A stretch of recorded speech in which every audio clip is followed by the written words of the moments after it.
Recently जो पाकिस्तान और भारत का फेस ऑफ हुआ और एक झड़प आप कह लीजिए हुई, इसके अंदर दो हिकमत अमलियां इस्तेमाल हुई। एक थी पाकिस्तान की और एक थी भारत की। भारत की थी, उसके अंदर हमें जो एक्सट्रीम एक पहलू है वो देखने को मिला और उनकी जारहियत हमें देखने को मिली। उसके जवाब में पाकिस्तान ने भी बड़ा धीमे अंदाज के अंदर शुरू में तो जवाब दिया था, लेकिन उसके बाद भी हमने सिर्फ अपने आप को डिफेंड किया है, हमने कोई यूं अटैक नहीं किया था। तो इन दोनों में से इस झड़प के बाद कौन सी वाली जो स्ट्रेटेजी है वो ज्यादा कामयाब रही है? संदूर ऑपरेशन के मुकाबले में जो बुनियानुन मरसूस था उसने ताकत का तवाजुन कायम किया। मैं जब ये सुनता हूं उन्होंने अपने ऑपरेशन का नाम संदूर रखा, तो मुझे ये लग रहा है कि पाकिस्तान ने जाके संदूर लगाया है उन्हें। फाइटिंग जेट्स हैं, उनकी मार्केट में जो रेज हुआ, उधर राफेल की मार्केट रेज में जो डिक्लाइन हुआ, पाकिस्तान के JF-17 थंडर जो है उसके लिए जो डिमांड बढ़ी। ये सारी बातें कहीं ना कहीं इस चीज का इजहार करती हैं कि Bunyanun Marsus was much more intelligently designed as well executed operation. ये दोनों ममालिक अपने अपने डिफेंस को मजबूत करने में जुड़ गए।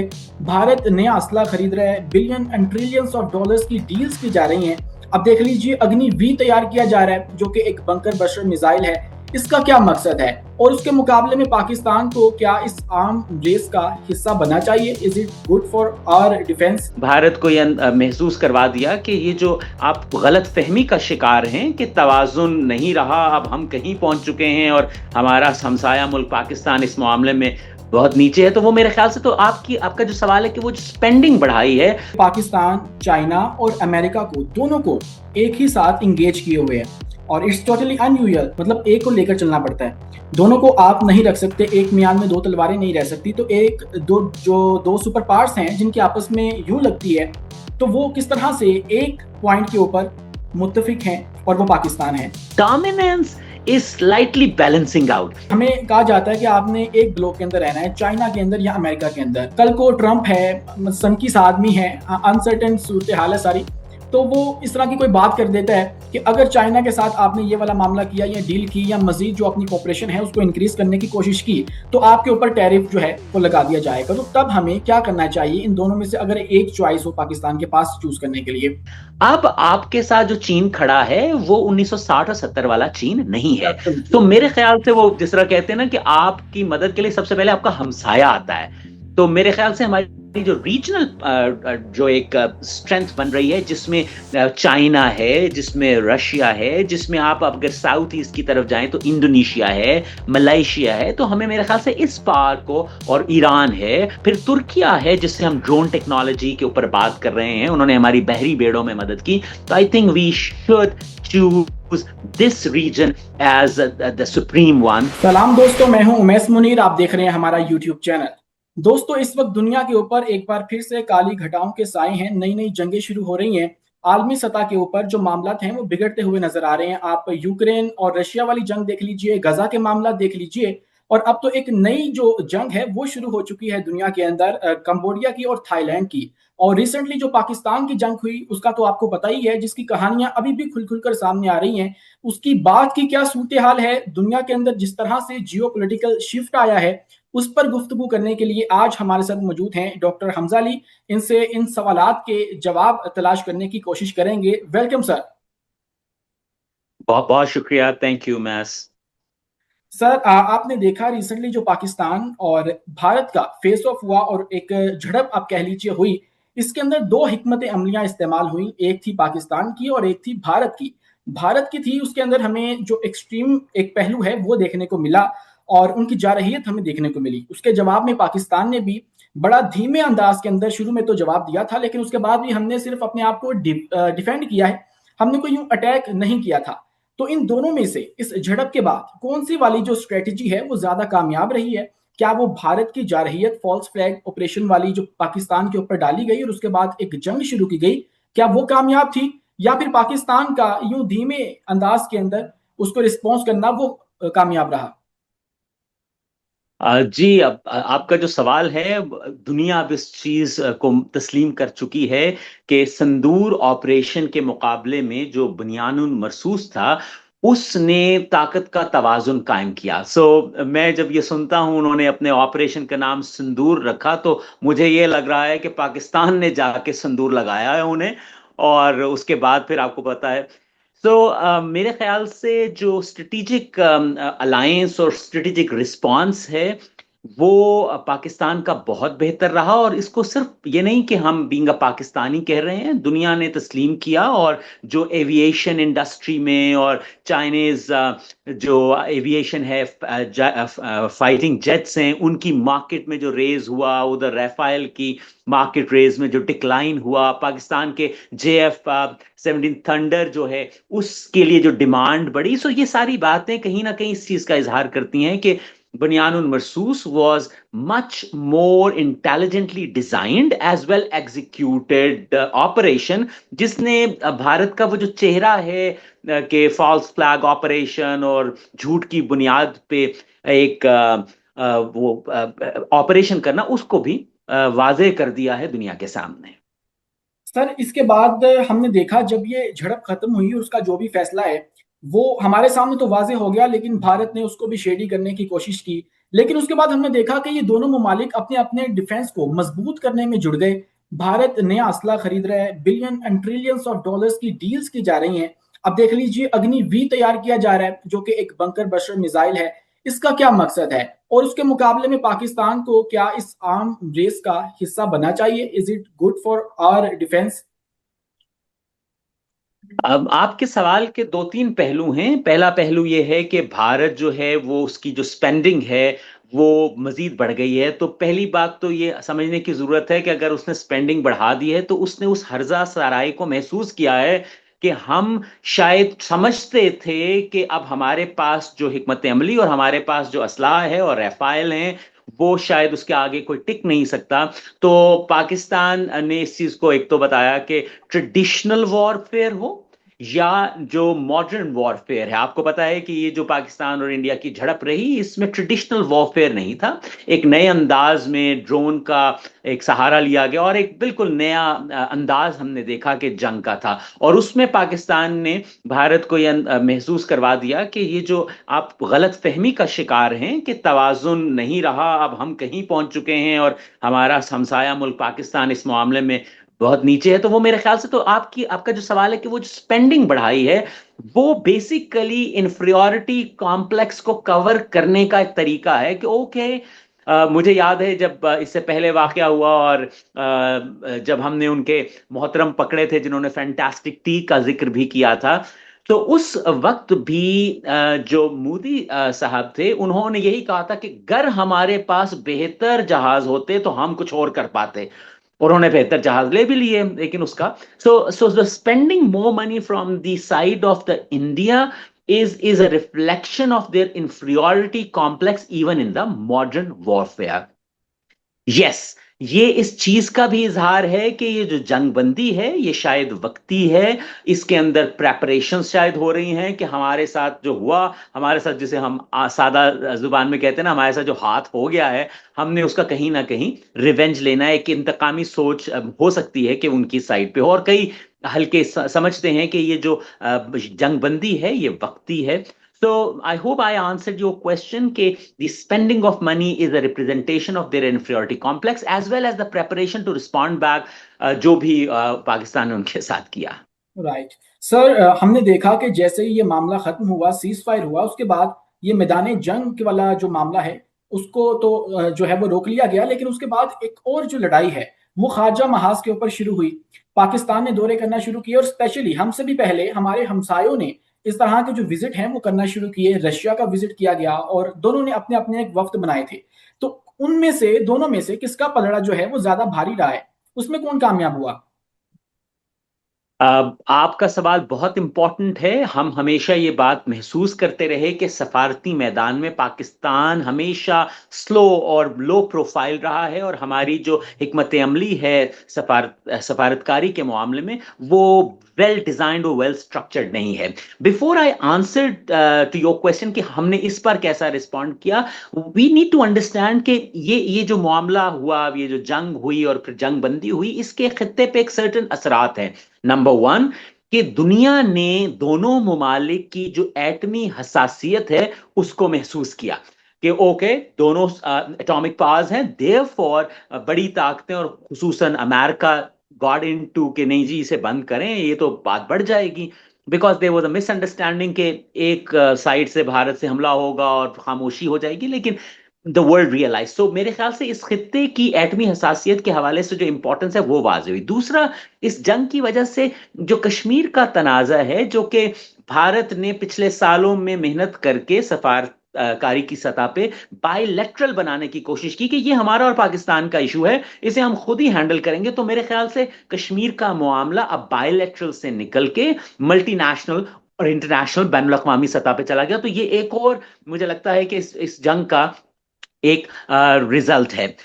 More over what we understand is के पाकिस्तान की जो डोमिनेंस इन द एयर है, हवा के अंदर जो हमारी डोमिनेंस है, उसकी वजह से एक इकोनॉमिक बेनिफिट जो वी कैन फोर सी के वो है मिसाल के तौर पे आप पिछले दिनों में इंडोनेशिया के डिफेंस मिनिस्टर यहाँ आए और उन्होंने मोहतरम फील्ड मार्शल साहब से भी और प्राइम मिनिस्टर से भी मुलाकात की, और उनकी पूरी गुफ्तगू में जहां इकोनॉमिक एस्पेक्ट्स थे वहां पे JF-17 थंडर की को प्रोडक्शन जो है उसके ऊपर बहुत बात थी। तो वो मेरे ख्याल से इस जंग का एक नतीजा था कि दुनिया रियलाइज कि ओके पाकिस्तान की जो एयरफोर्स है और पाकिस्तान की जो एयर के अंदर सिग्निफिकेंस है और उसको इजाफा हुआ। Now getting back to your question, हमने जंग के फौरन बाद इक्तसादी महाज पे अपने एक टीम भेजी और इसके मुकाबले में भारत ने भी एक टीम भेजी, लेकिन हमने ये रियलाइज किया कि अमेरिका हो, मशरिक वस्ता हो, यूरोप हो, यूके हो, तो हमारी सफारतकारी से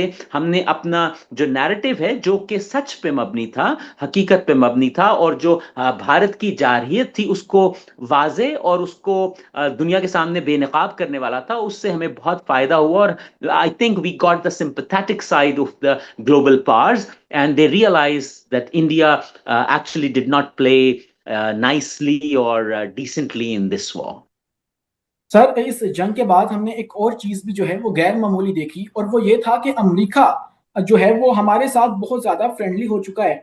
और आप यूं कह लीजिए कि हमें पलकों पे उठाए बैठा है। उसको हमसे क्या काम हो सकता है? क्या वो हमसे बतौर एक प्रोक्सी का जो रोल है वो प्ले करने की तवक्को जो है वो कर रहा है, या फिर जो है इसके अंदर कोई और मामला है? आपने देखा हमारे जो फील्ड मार्शल हैं उनको बुलाया गया जोहराने पर, ये गैर मामूली एक बात थी। और उसके बाद फिर हमारे दूसरे जो सियासी हुकाम हैं वो भी गाहे बगाहे अमेरिका का दौरा करते रहे हैं। और अब हमारे जो वजीर खारजा हैं इसहाक डार, वो करंटली अभी भी राइट नाउ इन अमेरिका में हैं, और वहां पर जो उनके वजीर खारजा हैं मार्को रूबियो, उनके साथ मुलाकात जारी है। तो इसके पीछे क्या हो सकता है? अमेरिका को हमसे क्या चाहिए? देखिए जी, पहली बात तो ये समझने की जरूरत है कि हमारे मुल्क में या किसी भी मुल्क में, और खासतौर पे डेवलपिंग कंट्री जो हमारी हैसियत है, हम अभी तरक्की याफ्ता नहीं हो पाए, हम तरक्की पजीर हैं, तो ऐसे ममालिक हमेशा अलायंसेस के साथ चलते हैं। कभी एक अलायंस होती है, कभी दूसरी अलायंस होती है, और हमारी जो इंटरनल पॉलिटिक्स और इंटरनल स्ट्रक्चरिंग है ये ग्लोबल पॉलिटिक्स से बहुत मुतासिर होती है। सो अगर आप एक ग्लोबल पॉलिटिक्स और ग्लोबल पर्सपेक्टिव से देखें तो दुनिया में एक सर्टन शिफ्ट आ रही है, the shift of super power. मैं ये नहीं कह रहा कि अमेरिका सुपर पावर नहीं रहेगा, but what I am saying is कि अमेरिका जो एक हेजमनी उसने एंजॉय की कि दी ओनली सुपर पावर, वो हेजमनी और वो जो डॉलर की हेजमनी है वो आहिस्ता आहिस्ता ब्रेक हो रही है। सो आपने देखा कि मुआशी एतबार से पिछले 30 बरस में चाइना की जो तरक्की है उसने अमेरिका को भी चीन से उधार लेने पे मजबूर कर दिया। आपकी बहुत सी अमेरिकन प्रोडक्ट्स चाइना में डेवलप हो रही है, मैन्युफैक्चर हो रही हैं। इसके साथ साथ आपने देखा कि रशिया जो है, जो यूएसएसआर था, 92 में ब्रेकअप हुआ, फिर बहुत फाइनेंशियल क्राइसिस में गया सन 2000 के बाद, दे जस्ट बाउंस्ड बैक। तो अब गो के जंग किसी मसले का हल नहीं है, चाहे वो जंग पाकिस्तान और इंडिया की हो या यूक्रेन और रशिया की हो, लेकिन रशिया अपने आप को पिछले 20 सालों में इतना स्टेबल कर चुका है that they can show eyes to the West कि नहीं भाई, जो हम चाहते हैं you have to treat us equally. तो ये जो पार शिफ्ट हो रही है, इस की वजह से डेफिनेटली यूएस और वेस्टर्न लॉबी जो है वो फिक्रमंद है। अब पाकिस्तान का रोल जो है, इसको बहुत से जियोपॉलिटिकल के जो स्टूडेंट्स हैं और जियोपॉलिटिकल के एक्सपर्ट्स हैं वो समझते हैं, इवन इंडियन एक्सपर्ट समझते हैं कि पाकिस्तान की जो लोकेशन है, it has its own dividends. चाहे वो सीपैक के हवाले से हम बात करें तो एक इकोनॉमिक डिविडेंड है, चाहे हम बलूचिस्तान के अंदर मादनियात की बात करें और बलूचिस्तान और ईरान के बॉर्डर की बात करें, आपने देखा ईरान इसराइल और वो जो भी मामला हुआ। तो पाकिस्तान की जो जियोग्राफिकल इंपॉर्टेंस है उसको पसे पुश नहीं डाला जा सकता। सो व्हाट हैपेंड इज, ये मेरी पर्सनल फीलिंग है कि जब भारत ने जारहियत की जंग की और अगर पाकिस्तान उसको सही तरह रिस्पॉन्ड ना करता तो अमेरिका के लिए हम उतने अहम ना होते जितने अब हो चुके हैं। और अमेरिका के लिए अहम होने की हमारी वजह ये नहीं है कि हम बहुत बीबे बच्चे हैं, हम उन्हें बहुत अच्छे लगते हैं। The history tells that Americans look into their interest and that makes sense. दुनिया के अंदर कहते हैं there are no friends and there no enemies, it's all your own interest. So अपने इंटरेस्ट को समझते हुए उन्हें लगा कि पाकिस्तान ने जिस तरह रिस्पॉन्ड बैक किया, तो we can not trust and rely on India in the geopolitical situation in this region. So they got back to Pakistan. And therefore, they are showing us lots of kind of connections. I'm pretty sure कि पाकिस्तान के जो इक़्तिदार में बैठे लोग हैं, चाहे वो सियासी इक़्तिदार हो या पॉलिसी मेकर्स हों, वो किसी भी वो कहते हैं ना कॉरिडोर से हो, पावर कॉरिडोर से, they do know the history and they have to balance. They should not put their all eggs into one basket, and that basket used to be America, and I'm sure they're not going to do that again. Sir, don't you think this is very historical moment कि Pakistan, China और America को दोनों को एक ही साथ engage किए हुए हैं, और इट्स टोटली अनयूजुअल। इस तरह नहीं होता। अमूमन हम देखते हैं दोनों ममालिक में से, या हम दोनों में से देख लीजिए, पाकिस्तान या भारत, किसी को एक तरफ झुकना पड़ता है, मतलब एक को लेकर चलना पड़ता है।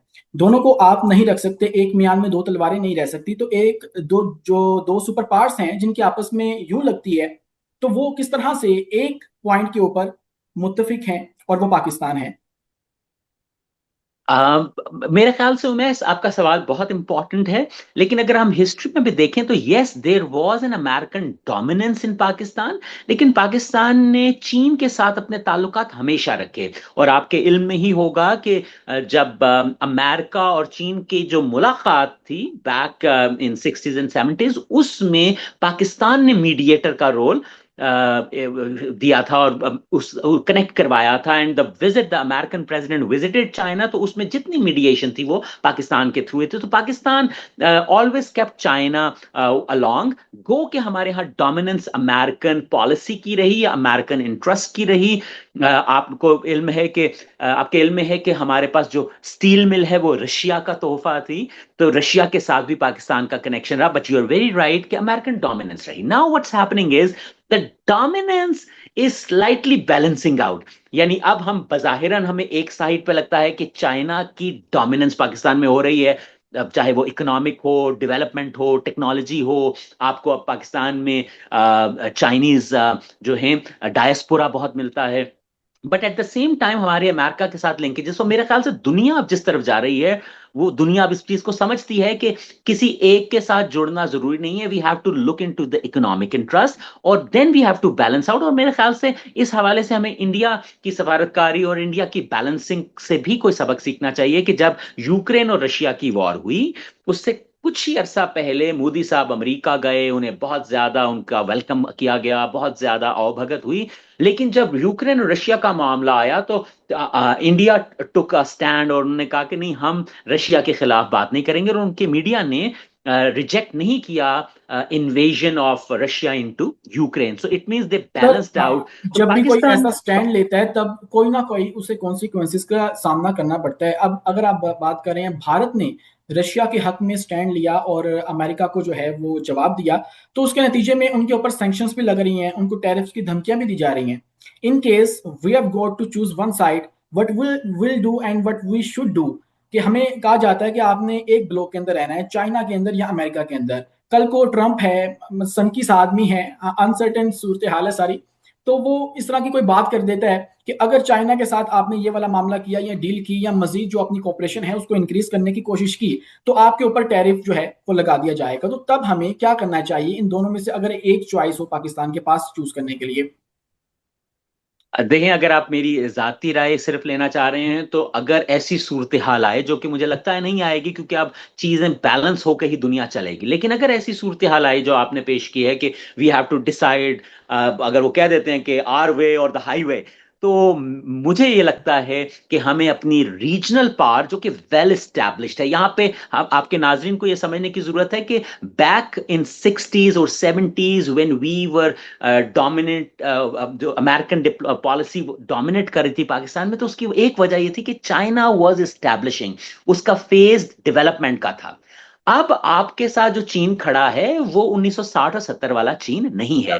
तो मेरे ख्याल से वो जिस तरह कहते हैं ना कि आपकी मदद के लिए सबसे पहले आपका हमसाया आता है, तो मेरे ख्याल से हमारी जो रीजनल जो एक स्ट्रेंथ बन रही है, जिसमें चाइना है, जिसमें रशिया है, जिसमें आप अगर साउथ ईस्ट की तरफ जाएं तो इंडोनेशिया है, मलेशिया है, तो हमें मेरे ख्याल से इस पार को, और ईरान है, फिर तुर्किया है जिससे हम ड्रोन टेक्नोलॉजी के ऊपर बात कर रहे हैं, उन्होंने हमारी बहरी बेड़ों में मदद की। तो I think we should choose this region as the supreme one rather than the western, and I'm sure कि जो लोग डिसीजन मेकर्स हैं वो इस चीज को समझते हैं। सर अब बात कर लेते हैं कुछ हालिया सूरत हाल के ऊपर। और जो करंट सिनारियो है वो कुछ यूं है कि पाकिस्तान के जो फील्ड मार्शल हैं वो इस वक्त चाइना के अंदर मौजूद हैं। वहाँ पे एक ऑफिशियल विजिट है उनका, और वहाँ पे कुछ अहम मुलाकातें की गई हैं उनकी अस्करी अस्करी क़यादत से भी। और जो पीएलए का हेडक्वार्टर है वहाँ पर भी उनका पुरतपाक किस्म का इस्तकबाल किया गया। लेकिन वहां पर एक जो बात उनकी जानिब से कही गई है वो ये है कि पाकिस्तान की जो आर्मी है वो खित्ते में अमन के लिए रीढ़ की हड्डी बन चुकी है। तो इस बात से मैं क्या मतलब लूं? क्या वो ये कहना चाहते हैं कि जो रिसेंट कॉन्फ्लिक्ट्स हुए हैं इस खित्ते के अंदर, उसके अंदर पाकिस्तान ने रोल प्ले किया, स्पेशली ईरान इसराइल वाले मामले के अंदर क्या पाकिस्तान ने उसको रिजोल्व करवाया? क्या ये बात दुरुस्त है? देखें, ये जो डिप्लोमेटिक फ्रंट पे जो बातें सामने आती हैं, उनके डेफिनेटली सिंबॉलिक मीनिंग्स होते हैं। वो मतलब हाथी के दांत खाने के और दिखाने के और होते हैं, तो you have to find out the meanings between the lines. मेरे ख्याल से जब we are Pakistan trying to की डू सर। जी, जब पाकिस्तान की आर्म फोर्सेस को की टेररिज्म के खिलाफ और रीजन के अंदर स्टेबिलिटी को अप्रिशिएट किया जा रहा है, तो इसकी इसका सिंपल जो मुझे इसके सिंबॉलिक मीनिंग समझ आती है वो ये आती है कि यू आर डिपेंडेबल। पाकिस्तान की आर्मी हो, एयरफोर्स हो, पाकिस्तान की जो वॉर स्ट्रक्चरिंग है वो डिपेंडेबल है, कि दे हैव सर्टेन स्ट्रेंथ, कि वो शट डाउन कर सकते हैं या शट अप करवा सकते हैं किसी भी स्पॉइलर को। आपने नोट किया होगा कि इस पूरी सूरत हाल में स्पॉयलर्स का मैंने लफ्ज इस्तेमाल किया, कि जब भी इस्तेहकाम की तरफ बढ़ते हैं तो there are always proxy, small छोटे छोटे ग्रुप्स होते हैं जो बलूचिस्तान में चाहे काम कर रहे हो चाहे कहीं कर रहे हो। तो वो हो सकता है वो इंडियन कश्मीर की तरफ कोई स्पॉइलर हो, ना इंडियन गवर्नमेंट चाहती हो कि कोई मसला हो, ना पाकिस्तानी गवर्नमेंट चाहती हो, लेकिन कोई स्पॉइलर मामला को खराब करे। और यहाँ पे सॉरी मैं बात से थोड़ा सा हटाऊं, यहाँ पे ये समझने की जरूरत है कि ये जो जंग बंदी है इसके दरमियान अभी कोई सॉलिड मीडिएटर आके बैठा नहीं है। So any spoiler can do anything, अभी कोई भी ड्रामेबाजी कर सकता है, हो सकता है दोनों मुमालिक की तरफ से ना हो। Getting back to your comment on the army, so that is the dependability, the trust. इसी वजह से अब चीन जो है, खाली हम वो जो बात करते हैं ना कि फाइटर जेट्स की नहीं है, बल्कि चाइना की जो स्टेल्थ टेक्नोलॉजी है उसकी शेयरिंग की भी बातें हो रही हैं, बिकॉज दे फील कि they are dependable and they will use technology intelligently. Sir China की बात कर रहे हैं, चाइना के हवाले से मुसलसल एक बात कही जा रही है, कुछ अच्छे सोर्सेज भी हैं और क्रेडिबल सोर्सेज भी हैं, वो भी इस बात को कंफर्म करते हैं कि पाकिस्तान की जो स्टेट है उसकी जानिब से भी ये बताया गया कि हम लोग चाइना से कुछ नई टेक्नोलॉजीज एक्वायर करने वाली हैं, जिसके अंदर J-35 का नाम आता है, HQ-19 का, और कुछ अवैक सिस्टम्स हैं। तो इसके अंदर भी कोई सदाकत है, क्योंकि हमारे जो वजीर दिफा हैं वो उसके बाद पता नहीं अचानक से क्यों उन्होंने इनकार कर दिया, और वो कहते हैं कि ये this is just a news from media. और उन्होंने इसके ऊपर जो है ना वो आप यूं कह लीजिए क्वेश्चन मार्क एक लगा दिया। जी, असल में उमेश, ये जिस इस किस्म की जब टेक्नोलॉजी ट्रांजैक्शंस होती हैं, या मैंने आपसे जिक्र किया चाइना की स्टेल्थ टेक्नोलॉजी, जो यूएस क्लेम्स कि वो स्टेल्थ टेक्नोलॉजी उनके पास बेस्ट है, लेकिन चाइनीज स्टेल्थ टेक्नोलॉजी का भी अब मुकाबला नहीं है। इवन कि आप देखें बियॉन्ड विजन जो मिसाइल थे, बियॉन्ड विजन रेंज जो जिसने एक्चुअली बड़ा इस्तेमाल हुआ, वो चाइनीज टेक्नोलॉजी थी। तो ऐसी जब ट्रांजैक्शन होती है तो इसको बहुत ज्यादा मीडिया के ऊपर हाईलाइट नहीं किया जाता, विच मेक सेंस कि things happening and once they will happen the world will know. So therefore, I believe कि वो इनकार नहीं है। जो आपने जिक्र किया वजीर दिफा का, वो इनकार नहीं है, but he doesn't want to make a news out of it. So but definitely जो चाइनीज एविएशन को फायदा हुआ, मतलब मुझे तो ये लगता है कि we were like a lab for the French and Western technology versus Chinese technology.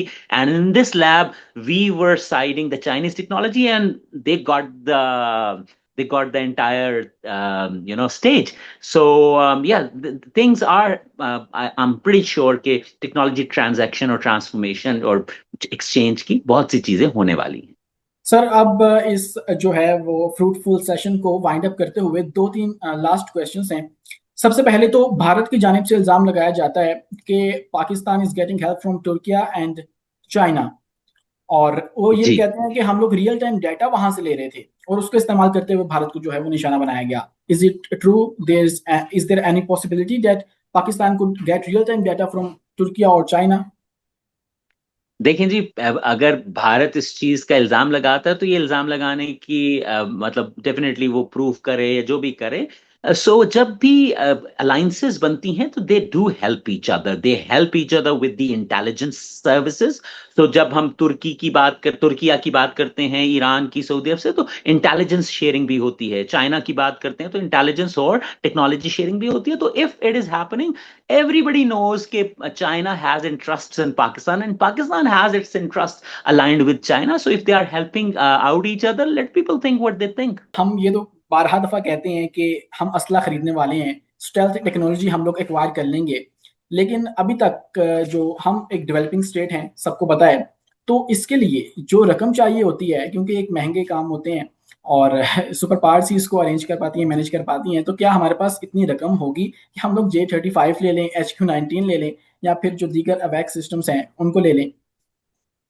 जी, देखिए, जहां तक बात है बजटिंग की और दीगर चीजें, तो पहली बात तो यह है कि ये जो मिसअंडरस्टैंडिंग है कि the larger chunk of the budget goes to buying weapons and everything and goes to establishment, that has been diffused.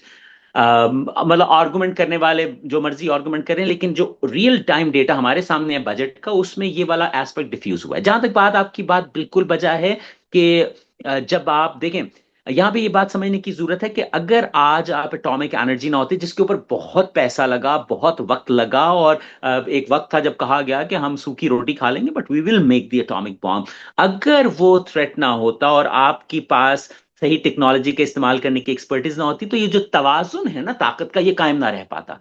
और इसको अब दुनिया भी तस्लीम करती है। तो जब दुनिया ये देखती है कि ताकत का तवाजुन कायम रह सकता है ताकि कोई किसी को मिसयूज ना करे, तो people fund things and there are different channels to manage financial side of buying these things. So वो बहुत से different channels होते हैं। I'm pretty sure कि Pakistan is not alone. It has lots of good friends who can help out in this case. और parallel यहाँ पे जो last thing मैं चाहूंगा कहना, कि जब मैं ये financial support की बात करता हूँ, तो I'm not ओनली सेइंग कि कोई आपको कहेगा कि या मुफ्त में ले लें या हमसे पैसे लेके ये वेपन खरीद लें। I am talking about that China का मोटो है लेट्स ग्रो टुगेदर।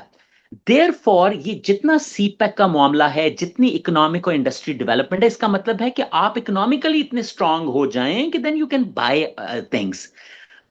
अब ये चीज के इकोनॉमिकली आप इतने स्ट्रांग हो जाए, ये हजम सबको नहीं हो रही, डेफिनेटली कईयों को हजम नहीं हो रही, और इस वजह से मामलात अभी स्लो डाउन हो रहे हैं। So we will definitely have friends and we will make our economic progress in coming time stability के साथ, ताकि we could just reach out to the price and the cost of these all weapons, and we are also manufacturing and producing. For example, if Indonesia buys and gets into the product production of JF-17, so you can just imagine the amount of money we can make out of it. Sir last question, और वो ये है कि Pakistan and India are both are nuclear states, they both have got their own atomic bombs. क्या future के अंदर हम इन दोनों का कोई ऐसा कॉन्फ्लिक्ट देख सकते हैं जिसके अंदर इनका इस्तेमाल भी कर लिया जाए? क्योंकि रिसेंटली हमारे जो कुछ ऑफिशियल्स हैं स्टेट के, उन्होंने कहा कि जब ये ब्रह्मोस मिसाइल हमारी तरफ छोड़ा गया था तो हमारे पास चंद ही सेकंड थे ये डिसाइड करने के लिए कि इसके अंदर न्यूक्लियर वॉरहेड मौजूद है या नहीं। और ये बहुत ही ज्यादा गंभीर सूरत हाल है कि आपके पास चंद सेकंड है ये डिसाइड करने के लिए कि इस खिते के जो 1.5 अरब लोग हैं वो जिएंगे या नहीं जिएंगे। तो क्या फ्यूचर के अंदर इस तरह की जो हमाकत है वो की जा सकती है दोनों ममालिक का, लेट्स सपोज कह लीजिए किसी की जानिब से भी? देखें जी, हमारा और भारत का मामला ये है कि ये बॉर्डर टू बॉर्डर है। मतलब आप अगर बाकी एटमी ताकतों को देखें तो वो एक दूसरे से फासले पे हैं। इवन के अगर रशिया ने अमेरिका को थ्रेट करना है अपनी एटॉमिक एनर्जी से, तो वो क्यूबा के अंदर जाके प्लेस करेगा अपने मिसाइल और फिर बताएगा देखिए हम बहुत करीब हैं। But it's not again border to border. France के पास अगर कुछ है तो वो बॉर्डर, तो हमारी सिचुएशन तो ये सेकंड्स वाली है इसमें। मतलब we all need to be sure about it, अगर खुदा ना ख्वास्ता केमिकल्स का लोचा हो जाता है किसी का, तो ये ऐसे ही हो जाना है।